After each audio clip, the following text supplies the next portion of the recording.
Welcome to another beautiful episode of the Advent Calendar Christmas podcast. And we are opening door 30 today. And my gorgeous guest is a powerhouse of a woman, Claire Lockey. She is a business growth and marketing strategist who helps ambitious women earn more, work less, and build aligned, fulfilling businesses. And as the founder of the Skills Blueprint Limited, she combines business strategy with personal development to help women leverage their skills, own their brilliance, and unlock their full potential. And today we are discussing how to share your value outside of just doing what you do as a businesswoman. Oh, Claire, welcome to today's podcast. Hello, thanks so much for having me. Oh, I'm really excited to have you on because you have been in my world for many, many moons now, haven't you? Long time, yeah, nearly 8 years, I think. I love that. I love that. And we have watched each other grow in our businesses, Yeah, which we've has worked been in, incredible. yeah, worked together in all different ways. You were one of my very first clients. We've been in a mastermind together. We've spoken on stage together. Yeah. You were my VA. I was your VA, yeah. You were one of my Yeah. very first clients, yeah. I How love that. and look at where we are now, 8 years later. I It's know. amazing. We're going to Ibiza together. I know we've got so many exciting things coming up. And obviously, with that, with Ibiza, if anyone wants the details, they're going to be in the show notes. But Claire is one of our gorgeous speakers as well. And she's going to be coming to a beautiful, intimate retreat. But today, we're going to be talking about value and women and how they can add so much more value from their skill set and how they sometimes devalue their actual skill set as well, aren't we? We absolutely are, and this is a topic that is so close to my heart. This has been my work for the last 18 years, really, in my career. I've always worked in helping people utilize their skills as a national careers advisor, as a VA, as a coach, as a mentor, and now as a trainer as well. So yes, I love this topic. I love it. And I think it's so important. Obviously, we are 48 hours away from stepping into 2026. We are starting a new year. It's the year of the horse, year of momentum, really like pace and consistency as well. And I think a lot of the women that are going to be listening to today's podcast and taking the value and the tips and the bite-sized nuggets are really going to appreciate that to be able to implement into them and their businesses and their thought processes moving forward. Yeah, I think this is such a key thing that unlocks so much in you as a woman, how you feel, your fulfillment, your potential, but then your results, your money, your income, your sales. It's such a beautiful thing that kind of, bridges both sides Mm. of us as women in the world, but as women in business as well. So I really hope the gorgeous ladies listening just take everything that we say and sit with it and take it with the love that we're sharing it with, and remember it when they're making those choices and decisions in 2026. Hopefully they've got Claire and Lisa sat on their shoulder going, don't undervalue yourself. On their vision boards. Yeah, yeah. Yeah. Literally just print this out and stick us up. It'll be Yeah, fabulous. I can't So wait. let's dive into it. So let's talk about the value of the doing and how women get caught in that trap. Yeah. So I predominantly work with service-based women. I always have done. It's just my area of expertise. And I started out as a VA myself, charging £12 an hour. So I know these traps well. I lived them. I clawed my way through them to the other side, and made all of these realizations, and obviously now have two successful businesses.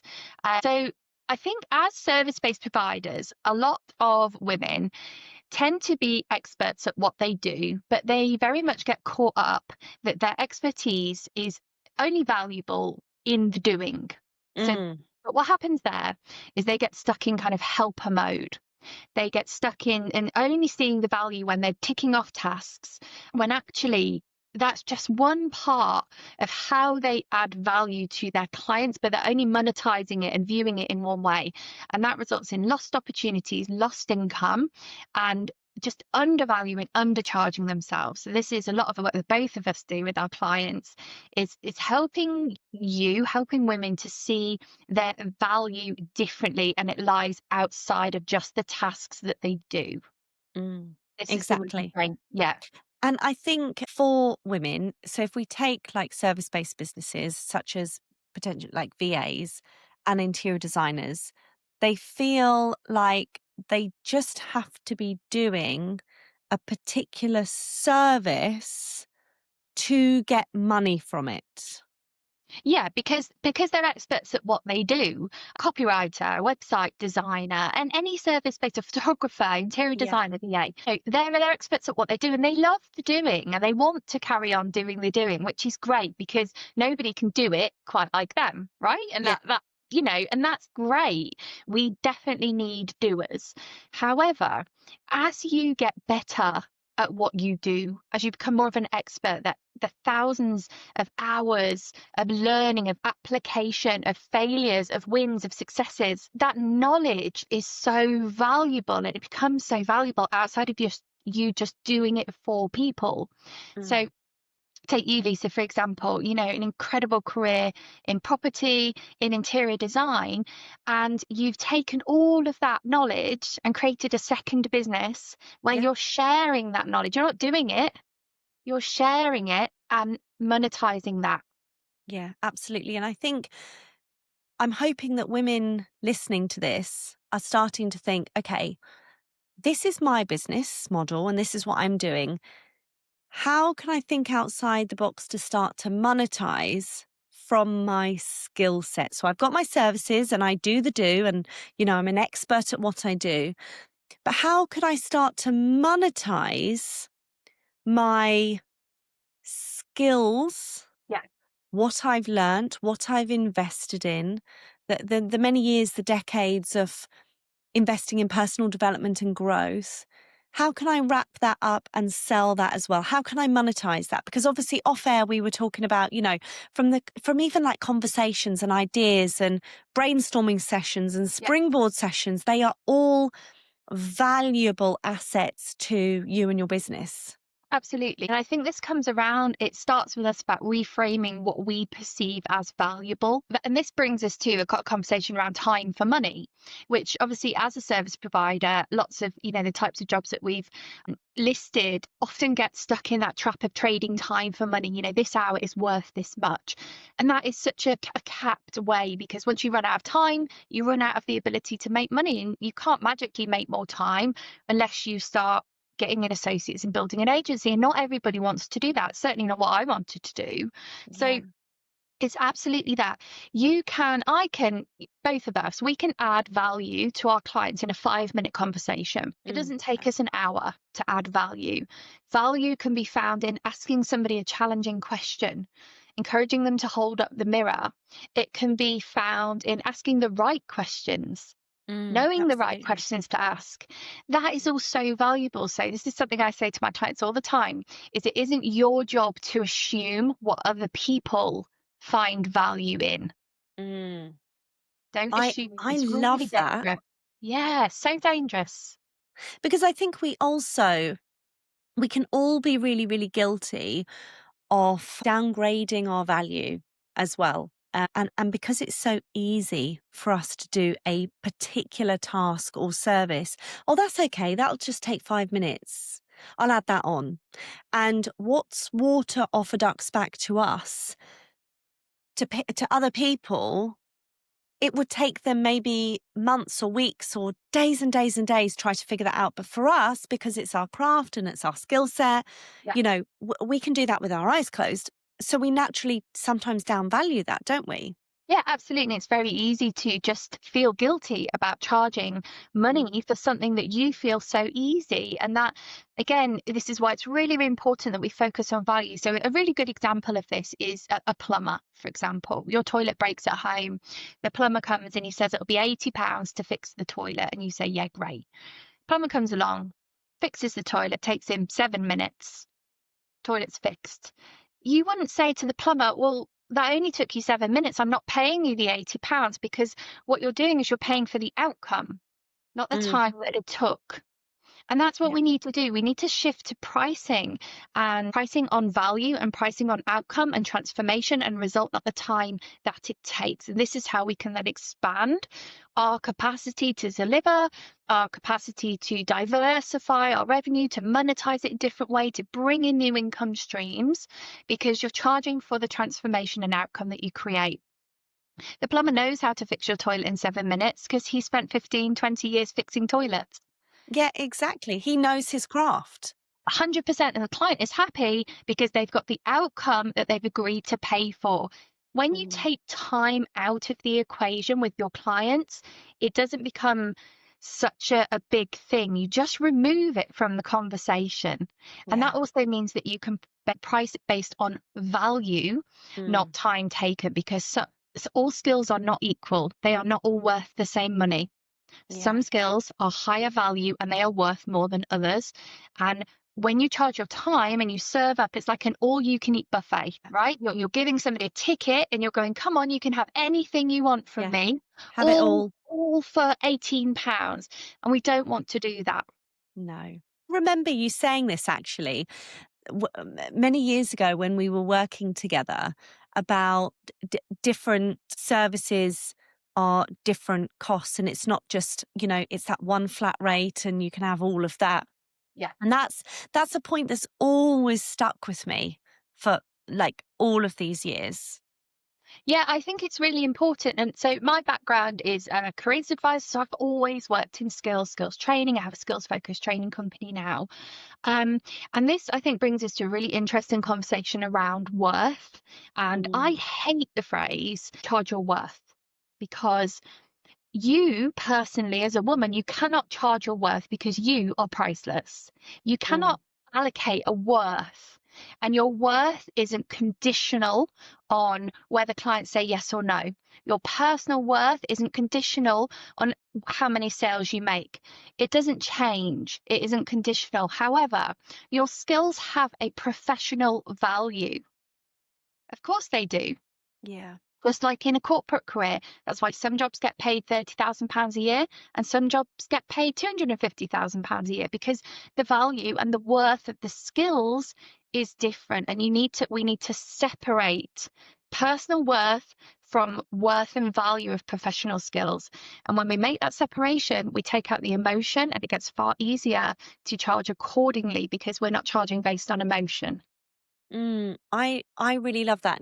I just want to tail back into the point prior to worth, going back about time and reiterating that plumber comment.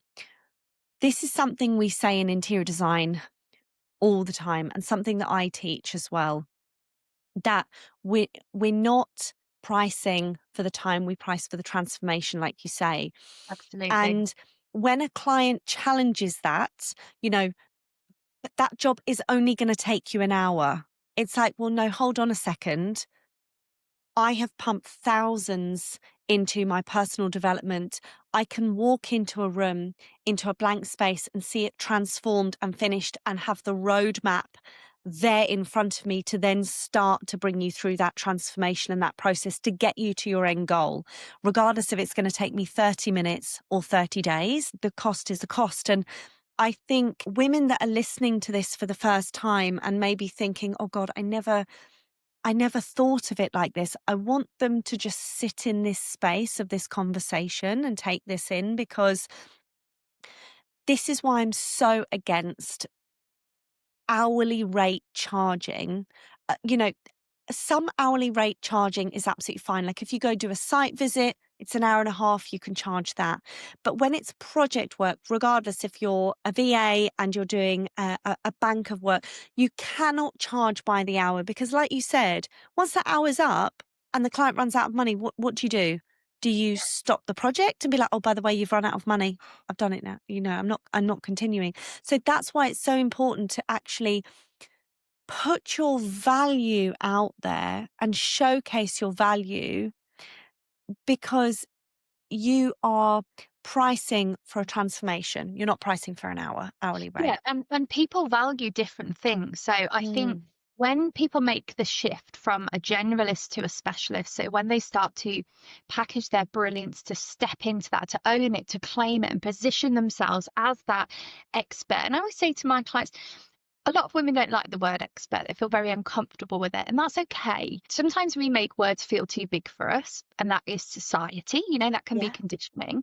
However, if you don't like the word expert, just change it to the expertise. Yeah. Or I zone of have genius. I have expertise, Yeah. because expert becomes this kind of silo. There's only one, and it's win or lose. It's you or me.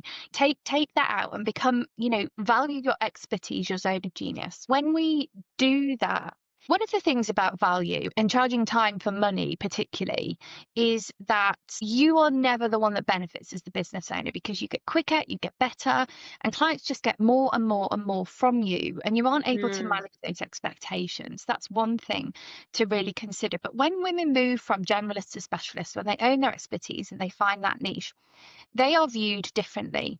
I love paying experts because I'm not paying for their time, I'm paying for an outcome or a transformation, but I'm also paying for experience. mm, I'm also paying for not absolutely. having to handhold. Mm, I am happy to pay more to guarantee that level of experience or level of result. But what I have to do is trust the person.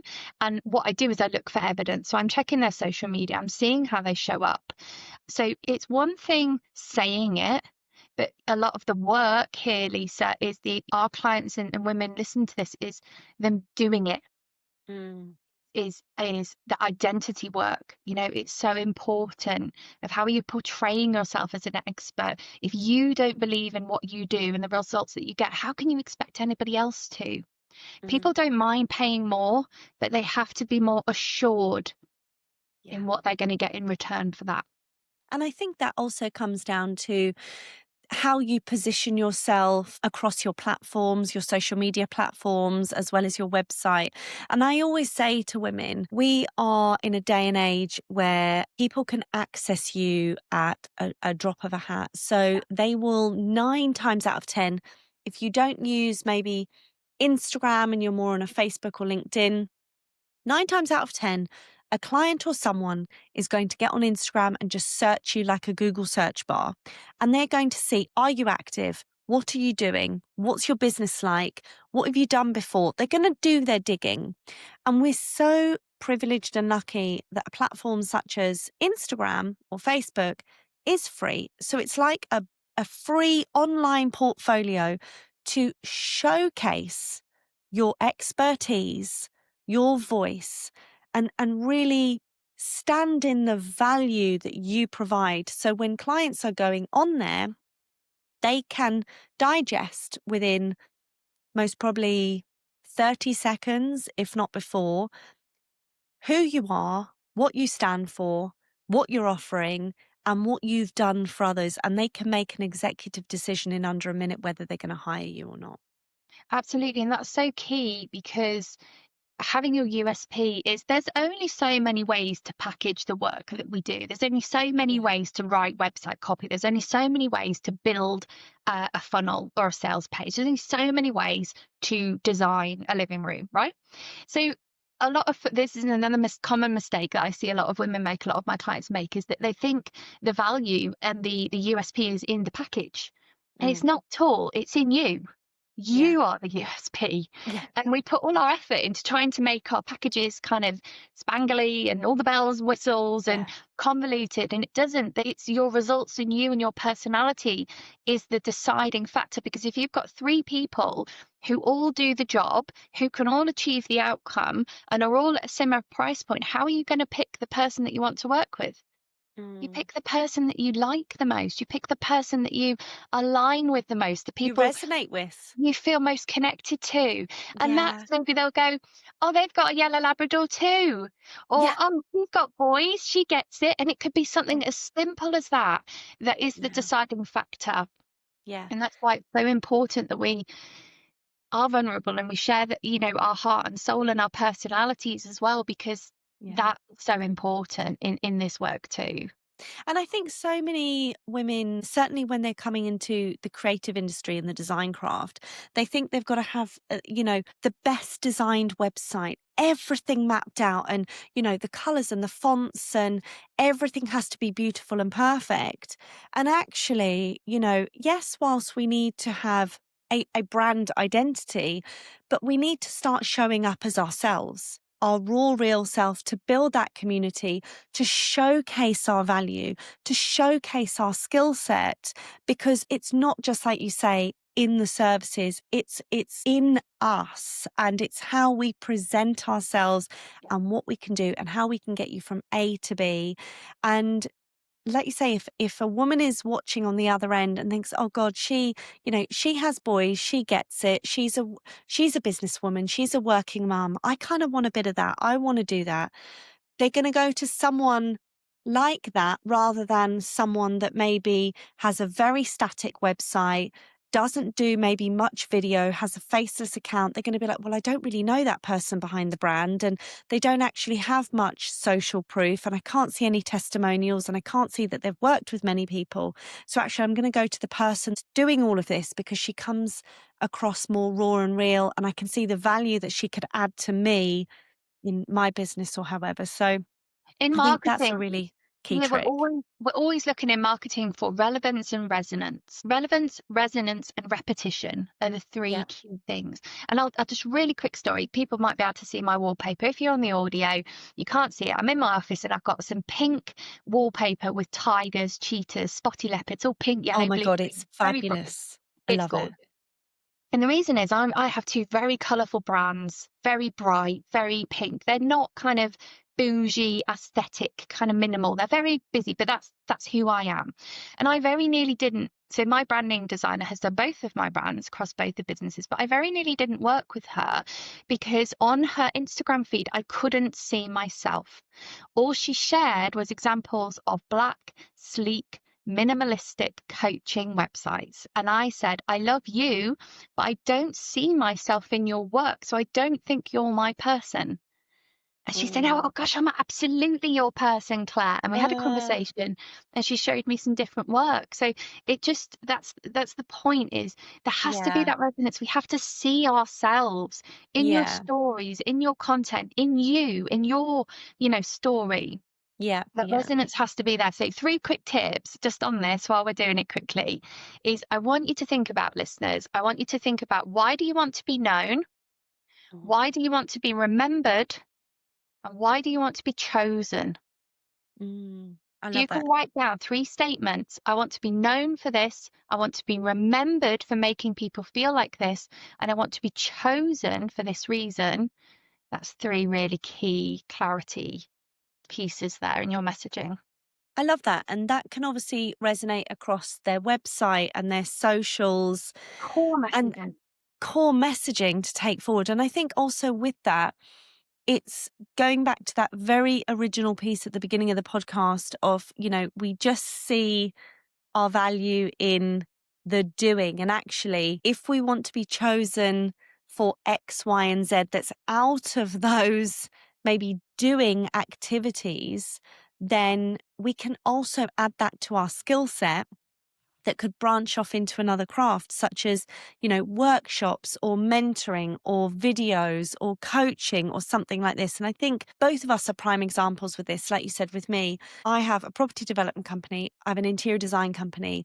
And yes, my ultimate goal one day was to coach and mentor women in this.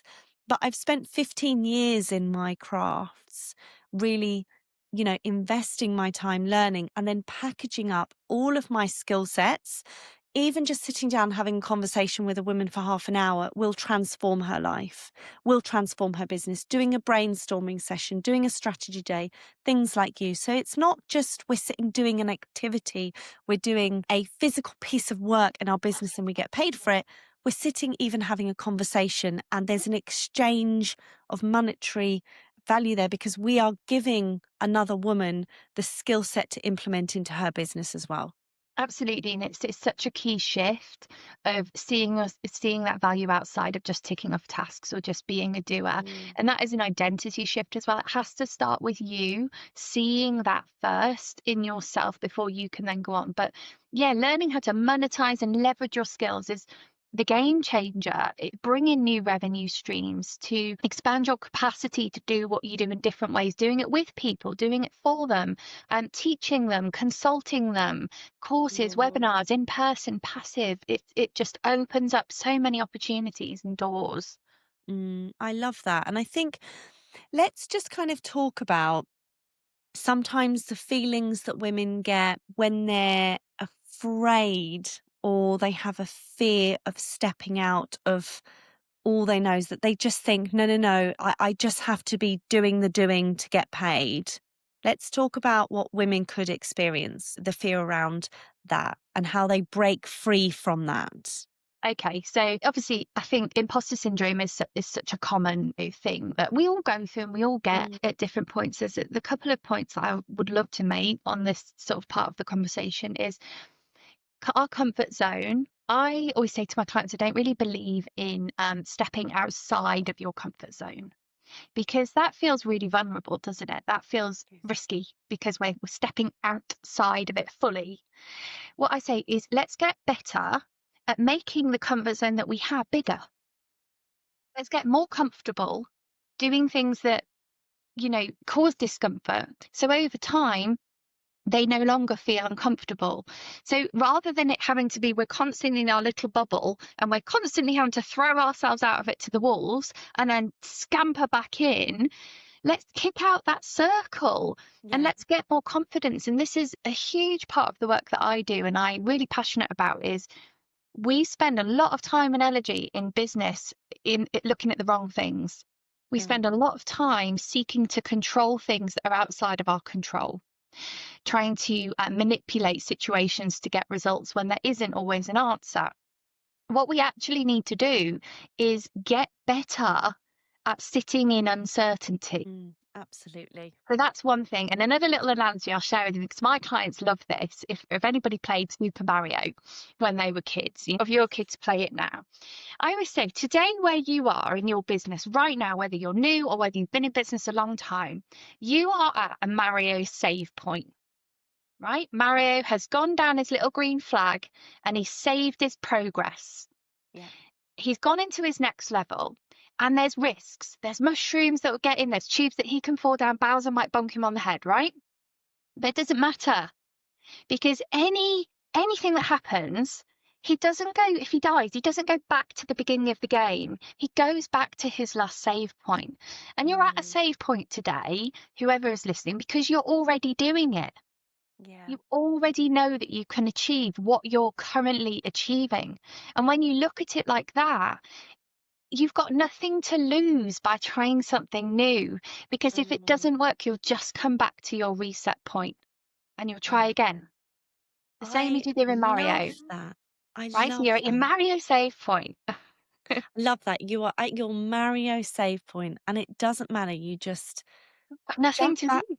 jump Yeah, back and you just have nothing to lose. And I think, so many women have this fear of like, well, actually, if I step outside of that, and I get that wrong, am I going to get judged? Or what if I do this and I just massively mess it up? And it's like, well, actually, but what if you do it and you really excel at it and you find a new craft and actually it takes over from what you're doing yeah, and you'll make more money at it? So, absolutely. Yeah, what what if you do it and you love it and you're yeah, not going to know until you actually do it. So you should expand your thought process and yeah. really sit down. And I think we invite all women to sit down after this conversation, especially as we're going into the new year. It's going to be New Year's Eve tomorrow night. And this is something I really love to do. And I sit and look and reflect on the skills that I've got and the skills that I developed that year. And how can I actually support more women in bringing those skills to them?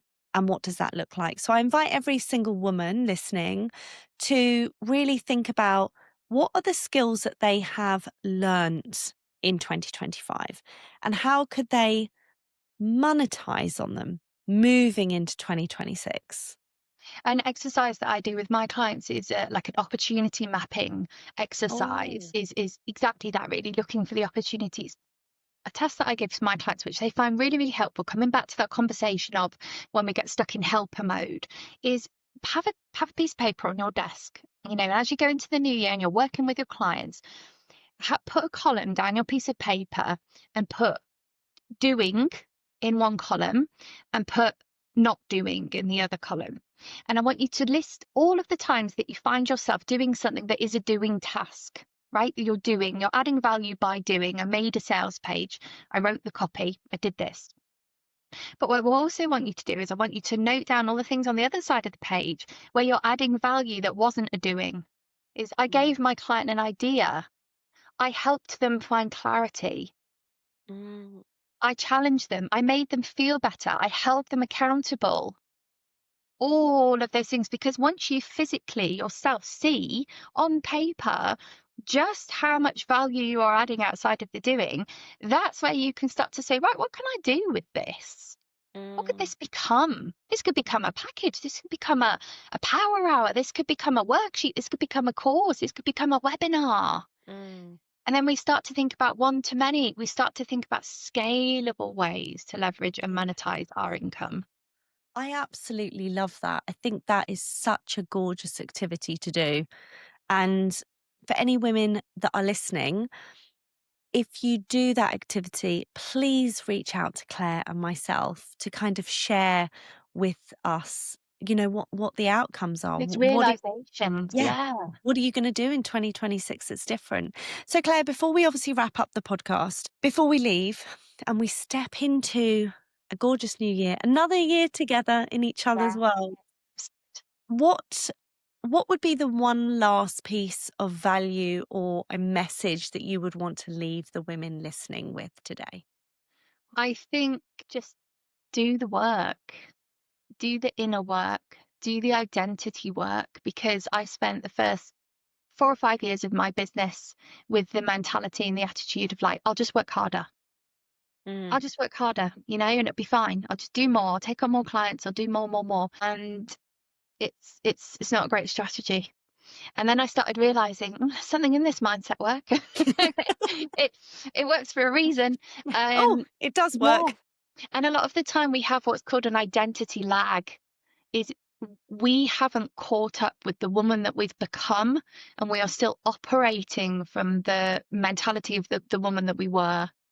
Mm. So do the work, do this identity work, do the self-reflection, build your self-awareness, and it will Yeah, pay you back in dividends.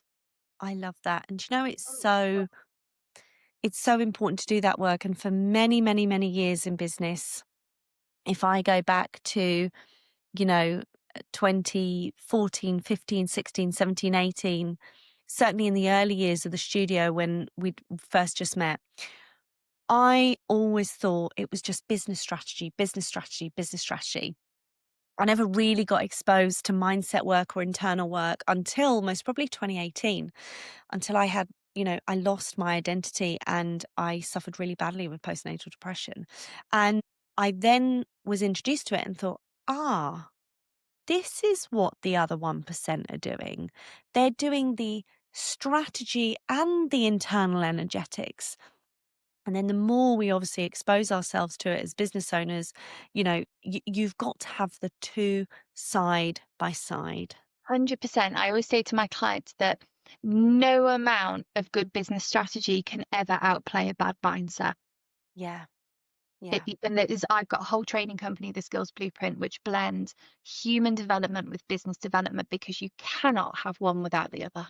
Yeah. It's absolute key. So for anyone listening, stepping into 2026, I want you to take note of everything that we've spoken about today, but also invite you to look at internal energetic work, mindset work, and what that would look like in your business, in your routine for 2026. Claire, thank you so much for Well, joining me on the podcast we today. could be here all night, couldn't we? Oh, literally could talk for hours at this rate. We could have a whole season of just us.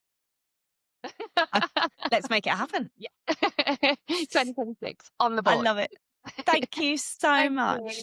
For anyone that wants to step into Claire's world, the details are going to be in the show notes. You can dive into her website, dive into Instagram. And if you want to actually come and meet Claire in person, she is going to be in Ibiza with me in May 2026. She is going to be supporting me on our reset day. There are day passes now available for our beautiful retreat from the 18th to the 22nd of May in Ibiza. Claire, once again, thank you so much. And Thank I will be you. back for another powerful podcast tomorrow as we close off day 31 and we end 2025 together before we step into 2026. Take care.